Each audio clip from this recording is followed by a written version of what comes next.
Hello बच्चों, how are you?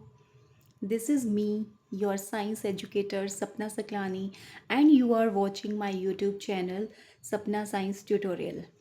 Welcome you all. Today we are going on a very interesting journey of the chapter number 11 of your book Solar System, our solar system. So let's start reading. And don't forget to take a notebook and a pencil along with you so that you can note down the important points, right? और अगर आप notebook नहीं लेना चाहते हैं तो अपने हाथ में एक पेंसिल ज़रूर रख लीजिए या एक highlighter so that you can highlight और मार्क द मेन और इम्पॉर्टेंट डेफिनेशंस और points, right? Okay, let's start. We all live on planet Earth. हम प्लैनेट अर्थ पर रहते हैं. Our Earth is one of the 8 known planets and is a member of a large family in space. हमारा अर्थ 8 known planets में से एक है and ये क्या है? एक मेंबर है स्पेस में एक बड़ी फैमिली का. The sun is most important member of this family. इस फैमिली का मोस्ट इम्पॉर्टेंट मेंबर है sun. This family of sun and its 8 planets constitute the solar system. अब जो सन की फैमिली है बेटा वो कौन सी क्या कौन कहलाती है? तो एक सन हो गया और उसके 8 प्लैनेट्स हो गए. ये मिलकर क्या कॉन्स्टिट्यूट करते हैं, क्या बनाते हैं? They make a solar system, right? तो अपने सोलर सिस्टम में सन और उसके 8 प्लैनेट्स आते हैं, राइट? द सन. अब हम सन के बारे में जानते हैं. सन का डायग्राम आपकी बुक में दिया हुआ, यू कैन सी, है ना? किस कलर का है ये? रेडिश ऑरेंज कलर का दिखाई दे रहा है ना? क्यों दिखाई दे रहा है ये इतना रेडिश ऑरेंज कलर का? बिकॉज ये एक हॉट गैस का गोला है, गर्म गैस का गोला है. Okay, huge sphere of very hot gases. The sun is the central part of solar system. Sun एक सेंट्रल पार्ट है सोलर सिस्टम का. It is a huge sphere of very hot gases. और ये बहुत ज़्यादा गर्म गैसेस का बहुत बड़ा गोला है. We can think of it as a ball of fire. हम सोच सकते हैं कि कितना बड़ा आग का गोला है ये, right? It produces light of its own. Sun अपनी लाइट खुद प्रोड्यूस करता है, इसकी लाइट ये खुद की है.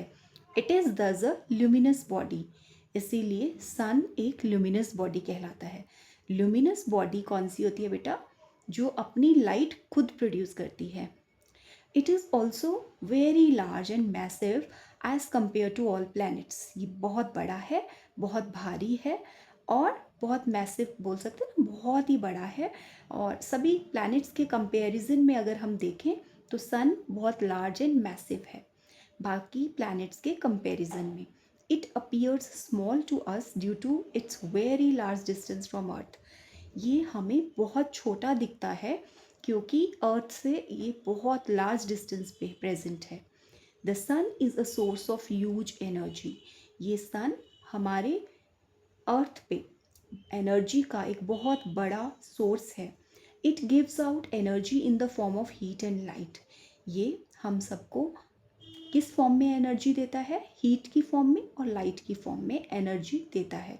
जितने भी अर्थ पे हम ऑर्गेनिजम्स हैं, ह्यूमन बींग्स हैं, एनिमल्स हैं, प्लांट्स हैं, हम सब के लिए इसकी हीट और लाइट यानी इस सन की एनर्जी बहुत ज़रूरी है. We call the energy receive from the sun as solar energy. और जो एनर्जी हम सन से रिसीव करते हैं उस एनर्जी को सोलर एनर्जी कहते हैं. This is also very important. Solar energy का डेफिनेशन पूछा जा सकता है तो आप कह सकते हैं कि the energy that is receive from the sun in the form of heat and light is called solar energy. The Earth receives almost all of its energy from the sun. तो अर्थ जो है अपनी सारी energy सन से receive करता है. Okay, now come to the next paragraph. That is the sun is essential for growth and maintenance of all forms of life on earth. sun हम सबकी ग्रोथ के लिए जितनी भी लाइफ फॉर्म्स हैं बेटा, life forms, all life forms, चाहे वो प्लांट्स हैं, एनिमल्स हैं या फिर कोई और दूसरे माइक्रो ऑर्गेनिजम्स हैं अर्थ पर, ठीक है? तो हम सब की लाइफ के लिए ये सन की एनर्जी बहुत ज़रूरी है. Sun is very essential for growth and maintenance of all life forms. Okay, all living beings, जितने भी लिविंग बींग्स हैं जिनमें लाइफ है, वेदर दे आर प्लांट्स और they are animals, they depend on sun for their food. ये सभी सन के ऊपर डिपेंड है अपने फूड के लिए, अपने खाने के लिए। Plants make their food in the presence of sunlight. Plants अपना खाना सनलाइट की प्रेजेंस में बनाते हैं, जिस प्रोसेस को हमने पहले भी पढ़ा है, that is called photosynthesis. All other animals gate their food directly और इनडायरेक्टली फ्रॉम प्लांट्स। और बाकी सभी एनिमल्स भी अपना फूड, अपना खाना प्लांट्स से लेते हैं, डायरेक्टली और इनडायरेक्टली। ओके, तो प्लांट्स ही जो है वो डायरेक्ट और इनडायरेक्ट सोर्स है किसका, फूड का। और प्लांट्स को अपना फूड प्रिपेयर करने के लिए क्या चाहिए, सनलाइट चाहिए। ओके, तो और क्योंकि एनिमल्स जो हैं वो प्लांट्स को ईट कर रहे हैं, ठीक है, लेकिन प्लांट्स ग्रो करेंगे तभी तो एनिमल्स उसको खा पाएंगे। तो प्लांट्स किसकी हेल्प से ग्रो कर रहे हैं, with the help of sunlight they prepare their food. Okay, so that's how we can say that all animals get their food directly and indirectly from plants. Okay, we use solar energy in many ways. हम solar energy का बहुत तरीकों से use करते हैं, उपयोग करते हैं। सोलर एनर्जी कहाँ कहाँ यूज़ होती है बेटा, नंबर 1 ये देखिए, solar cookers and solar geysers are used for cooking food and getting hot water in our homes. Here they have given you two pictures. First picture is of solar cookers. ये solar cooker की picture है जिसमें इन्होंने कुछ containers को रखा है। ये देखिए यहाँ पे एक ग्लास है, ठीक है। तो क्या होता है कि when the sunlight falls on this mirror, ठीक है, this light produce heating effect inside. Okay, heat पड़ रही है तो ऑब्वियसली लाइट की रेज पड़ रही हैं तो ऑब्वियसली वो हीटिंग इफेक्ट कॉज करेगी, और उस हीटिंग इफेक्ट से यहाँ ग्रीन हाउस इफेक्ट प्रोड्यूस होगा, है ना। ग्रीन हाउस इफेक्ट ही हीटिंग इफेक्ट होता है, जिसकी वजह से सोलर कुकर में रखा हुआ जो भी राइस है या इस तरह की चीज़ें हैं जो हम बना सकते हैं, राइस दाल वगैरह, वो बन जाएगा, ठीक है। It will take time, more time, but solar energy से we can cook food also. Okay, then solar geysers, अभी गीज़र है तो यहाँ पे क्या होगा, इसमें वाटर डाला होगा, तो सनलाइट की हेल्प से ये वाटर क्या हो जाएगा, गर्म हो जाएगा, ठीक है, जिसे हम बाथिंग के लिए यूज़ कर सकते हैं और भी दूसरे पर्पसेस के लिए, यूटेंसिल्स वॉशिंग के लिए, हम डिश वॉशिंग के लिए यूज़ कर सकते हैं, राइट। तो हमारे पास सोलर एनर्जी किस तरह से यूज़ होती है, solar cooker, solar geysers at home. And next we also have solar cells that work through solar energy. हमारे पास सोलर सेल्स होते हैं जो सोलर एनर्जी की हेल्प से काम करते हैं, सोलर सेल्स, ठीक है। And these are used in devices like calculator and wrist watches. और ये सोलर सेल्स कहाँ यूज़ होते हैं, हमारी जो रिस्ट वॉचेस है या कैलकुलेटर्स है उनमें ये सोलर सेल्स यूज़ होते हैं जो सोलर एनर्जी से चलते हैं। They are also use in man made satellites and space vehicles. अब कहते हैं कि ये जो सोलर सेल्स हैं ये मैन मेड सैटेलाइट्स में और स्पेस व्हीकल्स में भी यूज़ होते हैं, यानी ये जो हमारी मैन मेड सैटेलाइट्स और स्पेस व्हीकल्स हैं ये भी हमारे सोलर एनर्जी से चलते हैं। Okay, they also provide electricity in many remote areas. और ये जो सोलर सेल्स है या सोलर पैनल है ये हमारे को इलेक्ट्रिसिटी भी प्रोवाइड करते हैं, बहुत रिमोट एरियाज़ में सोलर एनर्जी से इलेक्ट्रिसिटी भी प्रोवाइड करवाई जा रही है। Now move on to next page 110। We will start from do you know. Okay, do you know से हम स्टार्ट करते हैं। तो डू यू नो, क्या आप जानते हैं, the sun being so essential for evolution and propagation of life on earth has been worshipped as a god by almost all the ancient civilizations. The Hindu mythology speaks of sun as Surya Dev. अब they are saying कि आप जानते हैं कि जो सन है वो बहुत ही एसेंशियल है, किसके लिए, अर्थ पर लाइफ को प्रोपेगेट करने के लिए और एवोल्यूशन पर्पस के लिए, ठीक है। क्योंकि अर्थ पर लाइफ तभी इवॉल्व होगी, तभी ग्रो करेगी जब इस सन की सनलाइट होगी, क्योंकि सनलाइट होगी तो प्लांट्स ग्रो करेंगे, हम सभी ऑर्गेनिजम्स को, हम ह्यूमन बींग्स को भी सभी को सनलाइट चाहिए, सन की एनर्जी चाहिए, ठीक है। अगर सन की एनर्जी हम लोग को नहीं मिलेगी, अगर हमें सनलाइट नहीं मिलेगी तो ठंड बहुत ज़्यादा होगी, तो हम लोग नहीं सर्वाइव कर पाएंगे और प्लांट्स अपना फूड प्रिपेयर नहीं कर पाएंगे। तो यही कहा गया है कि sun being so essential for evolution and propagation of life on Earth. Alright, so sun को पहले से ही एक भगवान की तरह वर्शिप किया जाता रहा है एंशियंट सिविलाइजेशंस के टाइम से। तो हिंदू माइथोलॉजी कहती है कि सन जो है वो सूर्य देव हैं, उनको एक देवता कहा गया है। ओके, सन को एक सूर्य देव की जो है वो उपाधि दी गई है, या हम मानते भी हैं। और उनको हम सुबह सुबह जल भी चढ़ाते हैं, नहाने के बाद में, है ना, जल भी देते हैं। तो फिर अब आते हैं next point, that are planets. Planets are most almost spherical celestial bodies which move around the sun। Planets sun के चारों तरफ मूव करने वाले सेलेस्टियल बॉडीज होती हैं। और ये सेलेस्टियल बॉडीज कैसी शेप की होती हैं, प्लैनेट्स कैसे शेप के होते हैं? ऑलमोस्ट, यानी कि बिल्कुल स्फेरिकल तो नहीं होते, लेकिन ऑलमोस्ट स्फेरिकल होते हैं।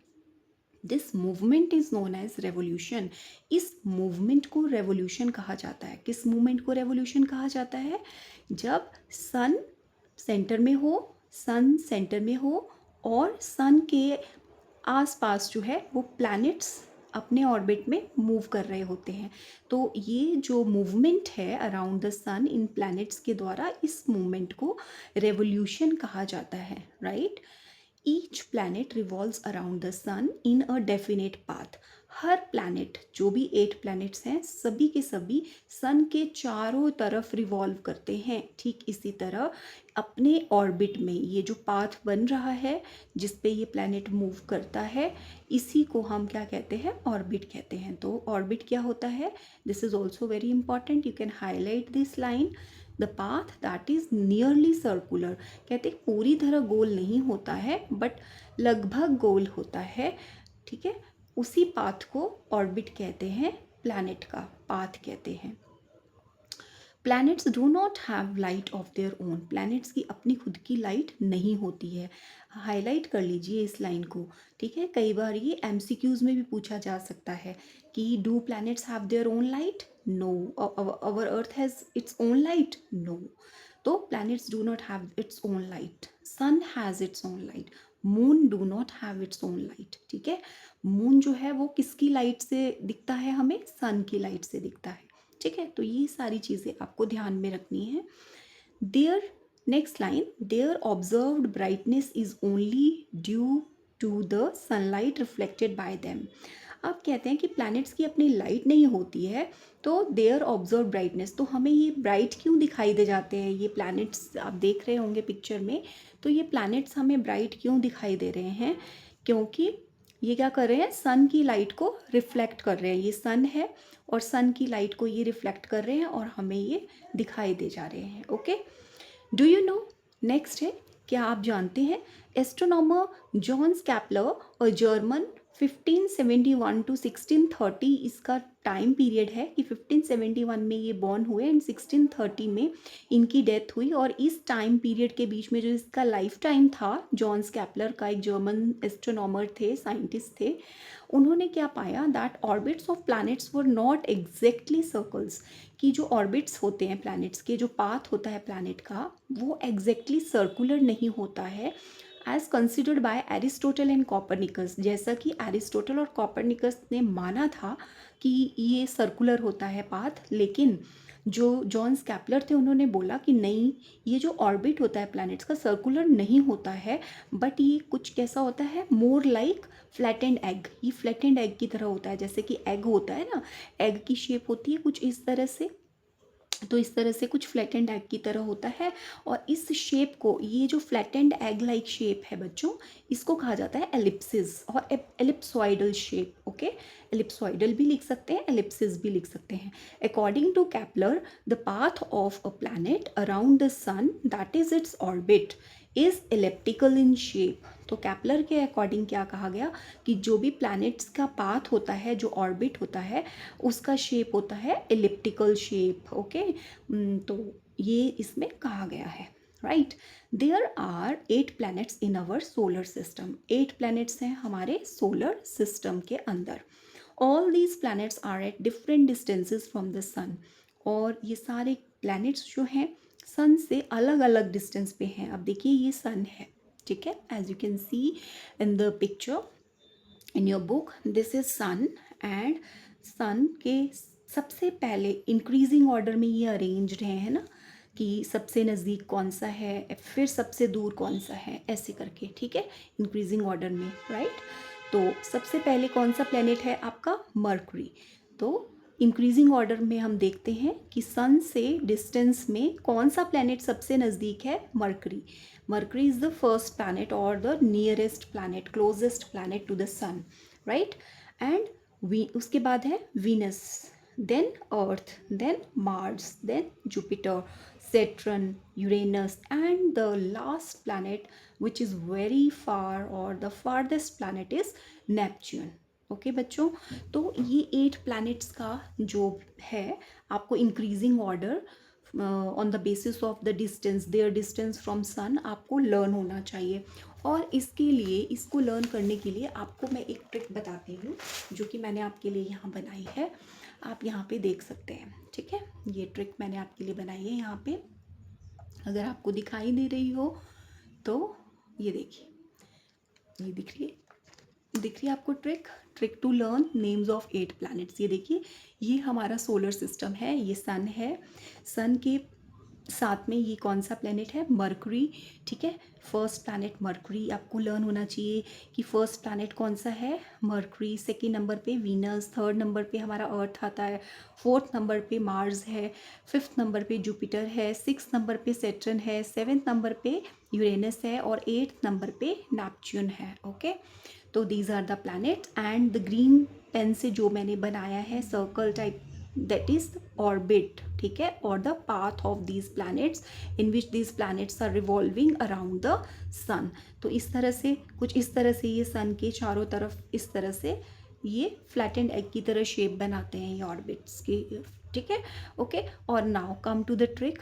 माई very efficient mother just serve us noodles. तो ये जो ट्रिक है अगर आपको याद हो जाती है तो आपको ये 8 planets लर्न करना बिल्कुल ईजी हो जाएगा. तो माई का एम से आपका बच्चों बनता है मर्क्यूरी, वेरी का वी से आपका बनता है वीनस, एफिशिएंट का ई से, जो फर्स्ट लेटर है ना सबका, तो उससे हमारे प्लैनेट्स के नेम हैं. तो एफिशिएंट के फर्स्ट लेटर ई से बनता है अर्थ, मदर का फर्स्ट लेटर से बनता है मार्स, जस्ट के फर्स्ट लेटर से बनता है जुपिटर, सर्व के फर्स्ट लेटर एस से बनता है सैटर्न, यूरेनस बनता है हमारे अस के यू से, नूडल्स के एन से बनता है नेपच्यून. तो my very efficient mother just serve us noodles. तो in this way you can learn the names of these planets very easily, okay, and you never forget, right. तो अगर आपसे पूछा जाए कि closest planet from sun, that is Mercury, and the farthest planet is Neptune. Okay, और भी हम बहुत सारी इंटरेस्टिंग चीज़ें पढ़ेंगे. आइए देखते हैं कौन सा प्लैनेट जो है वो हमारा वो क्लोजेस्ट, तो हमें पता लग गया कौन सा प्लैनेट हमारा स्मॉलेस्ट प्लैनेट है. तो मर्क्यूरी ही हमारा स्मॉलेस्ट प्लैनेट है, सबसे छोटा प्लैनेट है. तो ये सारी चीज़ें, कौन सा बड़ा प्लैनेट है, कौन सा छोटा प्लैनेट है, कौन सा ब्राइटेस्ट प्लैनेट है, ठीक है. तो Venus is the brightest planet, ठीक है. कोल्डेस्ट प्लैनेट कौन सा है, तो वो कोल्डेस्ट प्लैनेट सबसे दूर वाला होगा जो सन से सबसे दूर है, दैट इज़ नेपच्यून, ठीक है. तो इस तरीके के कुछ फैक्ट्स भी हम लोग यहाँ पे पढ़ने वाले हैं, राइट. और कुछ डेफिनेशंस भी हैं यहाँ पर जिनकी तरफ आपको ज़्यादा ध्यान देना है. जैसे रेवोल्यूशन क्या होता है, तो रेवोल्यूशन मैंने अभी आपको बताया कि क्या होता है, when planets move around the sun, कि जब कोई प्लैनेट सन के अराउंड मूव कर रहा है तो ये जो चक्कर होता है इसको ही रेवोल्यूशन बोलते हैं. अपने पाथ पर जब ये प्लैनेट मूव कर रहा है सन के चारों तरफ, इसी को हम एक रेवोल्यूशन बोलते हैं. और कहते हैं कि जैसे अब हमारा अर्थ है, तो हमारा जो प्लैनेट है जब सन के चारों तरफ बेटा एक पूरा चक्कर अपने ऑर्बिट पे लगाता है, तो जब 1 रेवोल्यूशन कंप्लीट हो जाता है हमारी अर्थ का, तो 1 ईयर कंप्लीट हो जाता है. तो क्या कंप्लीट हो जाता है हमारा, 1 ईयर कंप्लीट होता है. When our planet Earth completes its one revolution, ठीक है, on its path,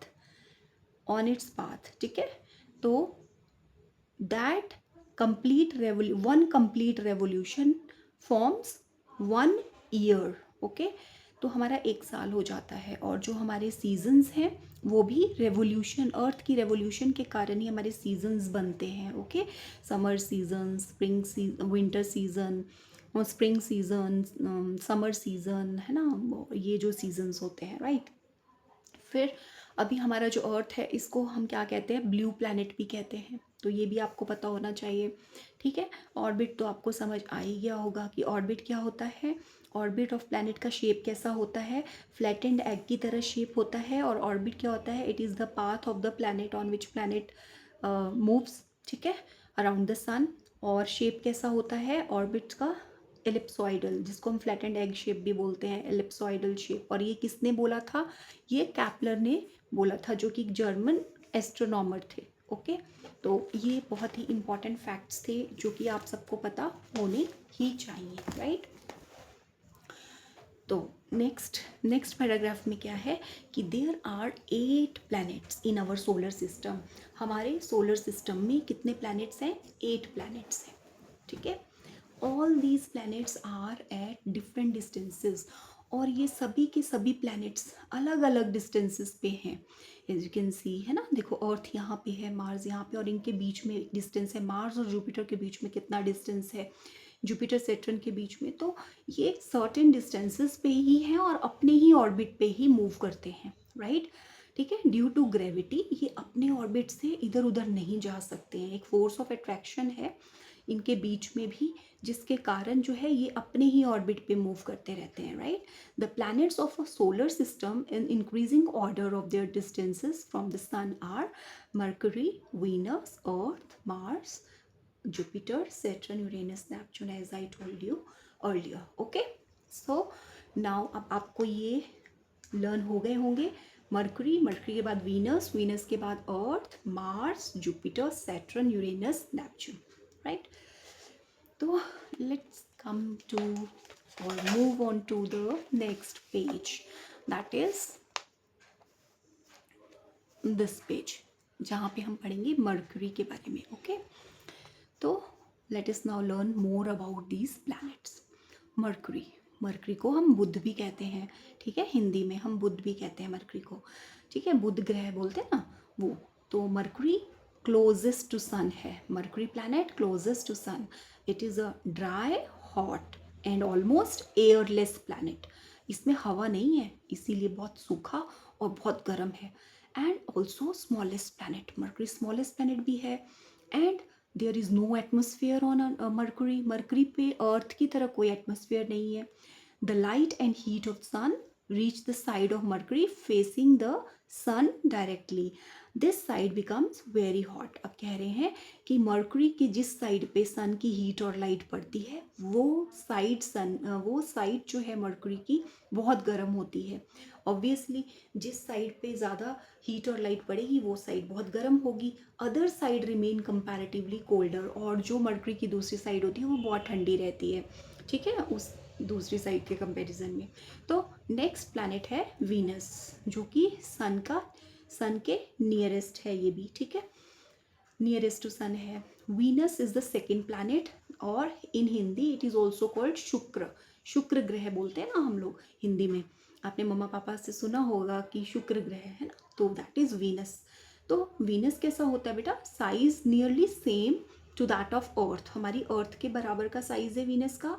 and receive large amount of heat and light from sun. और सन से बहुत लार्ज अमाउंट में हीट और लाइट रिसीव करता है. क्यों रिसीव करता है, because it is nearest to sun. Okay, that's why Venus has a very thick atmosphere. इसका एटमोसफियर बहुत थिक है. थिक समझते हैं ना, कि लेयर बाय लेयर बहुत मोटा, मतलब थिक लेयर्स हैं इसमें एटमोसफियर की, ठीक है. This reflects back a large amount of solar energy that falls on it. कहते हैं कि इसके ऊपर जितनी लार्ज अमाउंट की सोलर एनर्जी गिरती है उतना ही ये रिफ्लेक्ट बैक भी करता है वीनस का surface. Venus is there for brightest. तो जितनी सनलाइट इसके ऊपर गिरती है उतना ही ज़्यादा ये रिफ्लेक्ट करता है लाइट को, और जितना कोई चीज़ लाइट को रिफ्लेक्ट करेगा उतना ही वो ब्राइटर होगा, ब्राइटेस्ट होगा ऑब्जेक्ट, उतना ही वो चमकेगा। तो इसीलिए हम वीनस को क्या कहते हैं, इसको हम ब्राइट स्टार भी कहते हैं, ठीक है, क्योंकि ब्राइटेस्ट दिखाई देता है स्काई के अंदर, ठीक है। आफ्टर सन एंड मून, तो सूरज और चांद के चमकने के साथ साथ में एक और है वीनस, जो कि इनकी तरह चमकता है। It's thick atmosphere also traps a large amount of solar energy reaching its surface. इसका थिक एटमोसफेयर के कारण ही सोलर एनर्जी लार्ज अमाउंट में ये ट्रैप कर लेता है अपने सरफेस पे, ये ट्रैप करके रखता है, ठीक है। It is because of this trapping, इस लाइट की ट्रैपिंग की वजह से it is hottest of all the planets, ये सारे प्लैनेट्स में सबसे गर्म है। तो अगर आपसे पूछा जाए कि brightest planet and hottest planet कौन सा है, तो दैट इज़ वीनस, ओके। तो hotter then even mercury, mercury इतने क्लोज है सन के, लेकिन फिर भी जो वीनस है वो ज़्यादा हॉटर क्यों है, ये भी एक क्वेश्चन बन सकता है, ओके। तो आप बता सकते हैं कि बहुत ज़्यादा लार्ज अमाउंट में सोलर एनर्जी इसके ऊपर आकर गिरती है, और ये इसका थिक एटमॉस्फेयर होने की वजह से ये उतनी ही एनर्जी को रिफ्लेक्ट बैक करता है, और ब्राइटेस्ट जो है ये दिखता है, चमकीला दिखता है स्काई के अंदर, ओके। एंड क्योंकि ये बहुत सारी सोलर एनर्जी को ट्रैप करता है, that's why it is the hottest planet, ठीक है, अमंग ऑल। तो हॉटेस्ट